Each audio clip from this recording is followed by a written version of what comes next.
Charleston County School Board is busy tackling a lot of issues, from COVID, health and safety, to instruction. Today, I talk one-on-one with Charleston County School Board member Cindy Bohn Coats for this edition of Quintin's Close-Ups. And if you haven't already, subscribe to my YouTube channel and like Quintin's Close-Ups on Facebook. Cindy Bohn Coats, welcome back to Quintin's Close-Ups. Quintin, it is so good to see you. I appreciate that. It's good How are seeing you doing? Oh, I'm doing great here. It's been a while. I know. Lots been going on. But who is Cindy Bohn Coats as Charleston County School Board member now? I am a person who has had a horrendous year. We all have. Oh, yeah. And some more than others, some affected less, some affected more. But I am ready to say we are happily acknowledging some shortcomings that we learned. Virtual education. How do you deliver services and education when we're not allowed to use the buildings? Oh. And I'm excited to use the energy of the board to get us back on track, and that means making up some education loss for some students that we didn't serve well in the past year. Where were those losses? Well, they're in your lower grades. The district has done a lot of analysis, so they can tell you what neighborhoods, what schools, but to keep it nice and general, your middle schools are lost. Your younger kids who, they didn't get a chance to even start. 5-year-old kindergarten, virtual. Yeah. So there's some work to be done in those K through 8 grade levels. Where is the energy on the school board right now?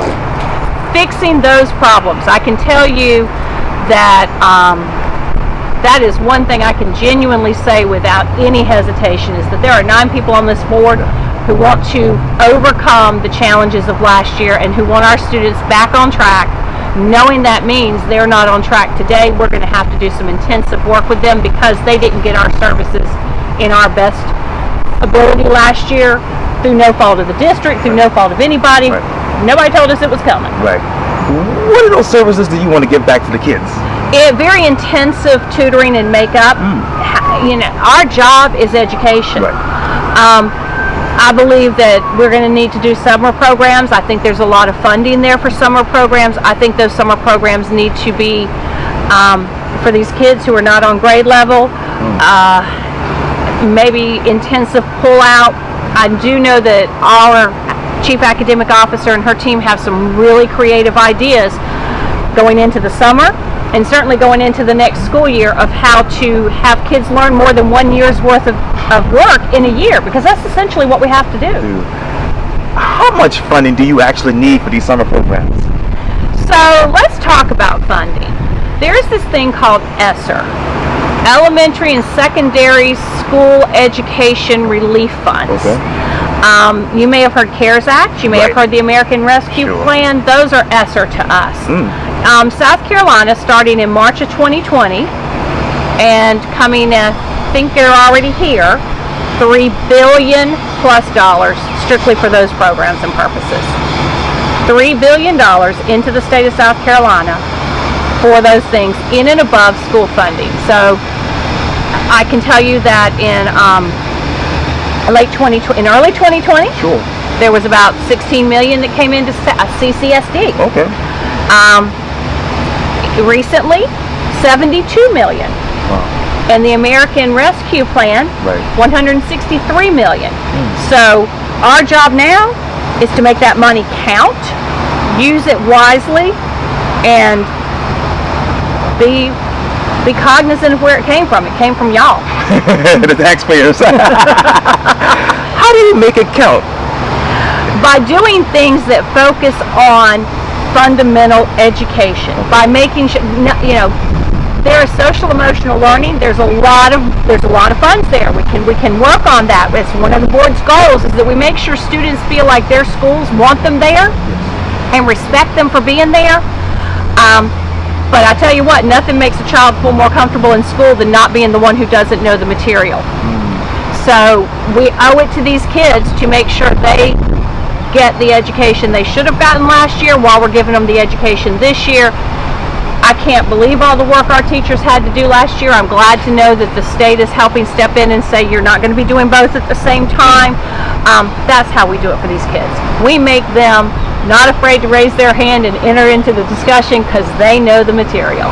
And I want to talk to you more about respect, but where is the manpower for all of this?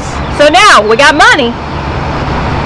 We're gonna have to find the manpower, and that's gonna have to be good. I know that there are plans coming forward for staff. Last year, we were able to put a nurse inside every school. There'll be some social emotional counselors, and that going into every school. Yes. That's the people. You talk about respect. I got to take you to last week. Obviously, as you know, the governor has basically relaxed the mask mandates in many schools, and I know the Charleston County School District partly responded to it in a meeting recently, a special meeting, I believe. And you all said this quote: "We're strongly urging all families to respect teachers by having your child wear a face mask for the remainder of the school year." Let me ask you this, Sydney. Has the district heard from parents who support the reasonable and health and safety measures that you all initially placed in? Yes. Yes, the wonderful thing about Charleston County that I love is that there are all points of views live in our neighborhood. They're right here. So yes, we have heard from people who do not think that masks were necessary. We've heard from people who think that masks are one of the most critical necessary things. We've heard from people who believe all of the safety measures in combination are critical. The governor is the governor. I'm not. He gets to do what he wants. I don't. And I am astounded at how amazing our teachers have been at pivoting, and those kids. I don't have children running from the school building crying because there was so much confusion over what was outside the school building. A lot of abrupt changes. I think that we need to get to June 18th. It's the last day of school. Right. Let's get there. Let's take a breath. Let's make sure when we go into next year we're ready. That's the message. How ready were you all? Because this is like close to the deadline for you all, to the end. So the money is one of the things the federal government's done that they've never done before. Is they've said we're going to give you money, and then they wrote the check. I mean, there's no time left. It's here. Because these conversations have been going on. They've been going on at the school board. I'm sure they've been going on at the district level. And the budget, we had our budget workshop last week. So yeah, I think we're on track. I think the challenge is execution. The plans are good. So I think next year I would encourage everybody to stay as vigilantly engaged as they did this year. We could make an impact, but we need parents and community members to still be engaged in our decisions. I hate to go political, Cindy. Oh Lord, then don't. Why didn't the governor just wait until next year, wait until the end of the year, and then reassess? He's the governor. I'm not. He can. I can't. I haven't. I don't know. I honestly don't know. I haven't asked. School boards and school districts are always the recipients of the state level decisions. That's been one of the things you and I have talked about through the years. There's this perception that we make these decisions, that we make all these education decisions at the school board level. It's astounding how much of that stuff gets given to us, and we make decisions on how to do it. That's our role, getting told what to do, and using the rules and the people and the systems wisely. I would prefer not to judge people who are elected by the citizens of this county or the state any more than I want people judging me. I too was elected. So I mean, it's a tough role for everybody. Why? No idea. But my job is to make sure those teachers understand how much we appreciate them, and those children get taught reading and writing. Should then vaccines be required for students over 12 and actual teachers? I'm in education. I don't know. I would say that the protocols that we have had in our health world for other communicable diseases, I believe that this is one of those, and the medical professionals will decide how that should happen. I don't want to see this one treated differently than the other ones that kill people every year. What about the little ones that can't really get vaccinated? There were only 20 cases in Charleston County yesterday. Wow. And as we have all seen, Right. school numbers have been some of the lowest numbers across the country compared to the communities they're in. Right. I think the little ones seem to be able to take care of things much better than us. But let me ask you this too. Have all of the students in Charleston County School, in the school district that is, have they actually been vaccinated? I don't know. Okay. Now remember, these are decisions that you make about your health. You and I know how I feel about people with substance use disorder and recovery. So there's a level of privacy that they are allowed to have. If I have a fear, then I address my fear. Has the opportunity and the option. All of our staff have had the opportunity and the option if they so chose. And I think that we're still in the logistics of working the 16 and over, but the opportunity and option for every child to be able to sit in that chair is either already been done or will be done shortly. Then as it goes down to 12, we'll again utilize our schools as places where that can be accessed. So that opportunity will be there for every single child. And I know that obviously there's a waiver that the school districts are asking parents to sign and send back to their respective schools. About the mask. That's exactly right. Is there a waiver for parents who don't want their kids to actually wear a mask? That's exactly what the waiver is. Okay. The governor required that, and that's exactly what the waiver is. But is there a waiver for people who want their children to actually wear a mask? No, they just show up with a mask on, and we respect that decision. And so, does this waiver actually protects the school district and the school district system from being sued? That's a legal question. Okay. I think that the waiver certainly says that you have made a conscious decision to do what you're doing, Right. And that's their choice. That's what the executive order says.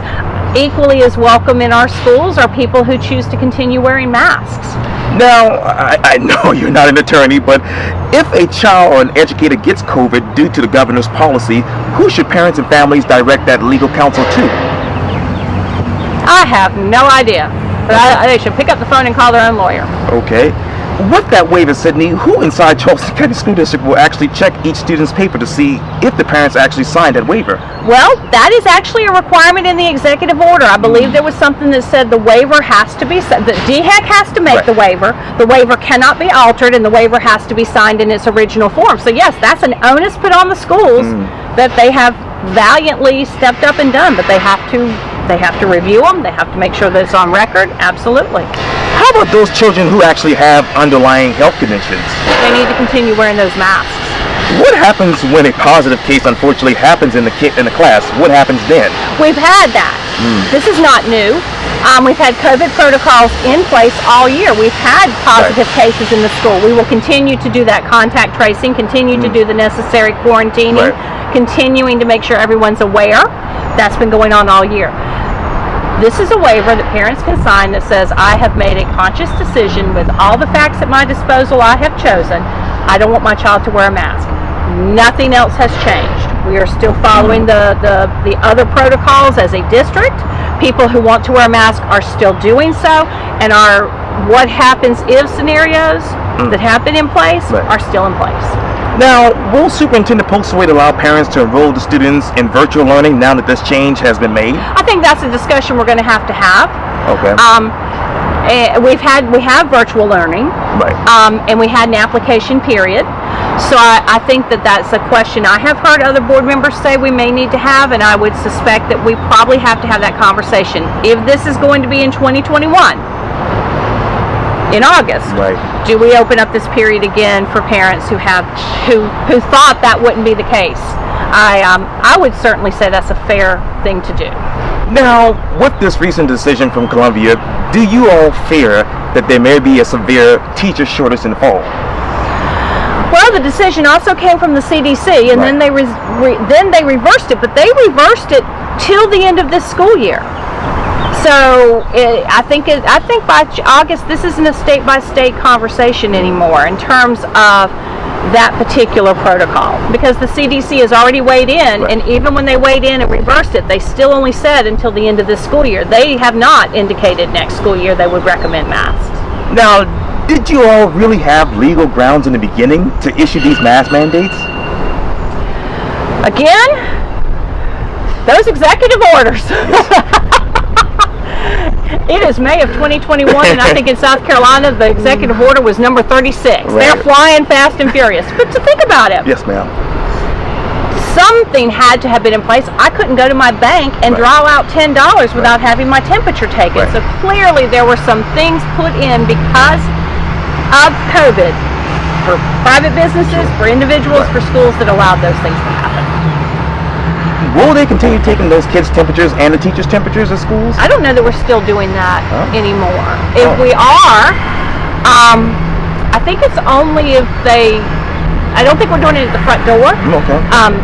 And if we have these protocols that we want to be in place in August, be it mask, be it keeping the plexiglass up, be it random temperature testing or temperature testing at the front door, these are decisions we need to make this summer clearly, concisely, and make sure everybody understands the playing field before August. That's one thing we owe our parents. We were caught blindsided as a society. We aren't now. So it is incumbent upon local boards and districts to make sure those plans for August 2021 are clear and concise and published soon. Now, let me go back to the virtual, because since I think we are still in the middle of the testing season, if I'm not mistaken. But what about those virtual teachers who are actually coming into the school to test those particular students?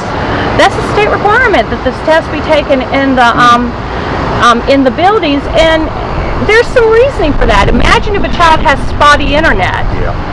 Or a child is in a home in which the parents or whomever isn't working during the day, but they work at night, so there's a noise in the background. Those are two very different environments, a quiet, sedate classroom. So while it can seem to be an onus and have issues, there's also another reason that says, man, let's level that a little bit. You know, I would be hard pressed to take a test on an internet if my internet was spotty, if it went out, if my home, the noise in the background wasn't conducive. So there's two reasons for bringing them in. Yes, ma'am. And I know you said this earlier, but let me ask you again. I want to make it abundantly clear for the audience, but will the children that are not masked all have to quarantine? No. If there is a case of COVID on our website, there is a protocol. That protocol existed before the mask mandate was lifted. That protocol exists today. Nothing changed. And let me get back to the school board. What do you all hope to accomplish between now and 2022? This. I really think this is the work of the district. Could we come out of 2022 with all 9 of us go away and say we have brought more children onto grade level, excited and expectant about the next step in their life, be it high school, 12th grade, college. This is the work of the next 18 months.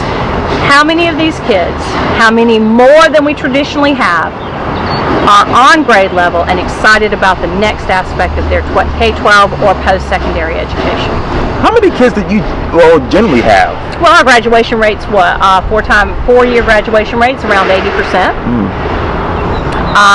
You think about these laws about the 3rd grade reading level retention. In a perfect world, we'd do so good that law is not necessary. The children not reading on grade level after the 3rd grade is the exception, not a high percentage of your class. What remedies do you all have to fix this? Reading coaches, teachers who care, the ability to have intensive one-on-one education, the ability to have teachers who have students in the class and some of them that need more help, have someone to give them more help. We have the funds. Yes. We have the will. Can we execute? The question of our year.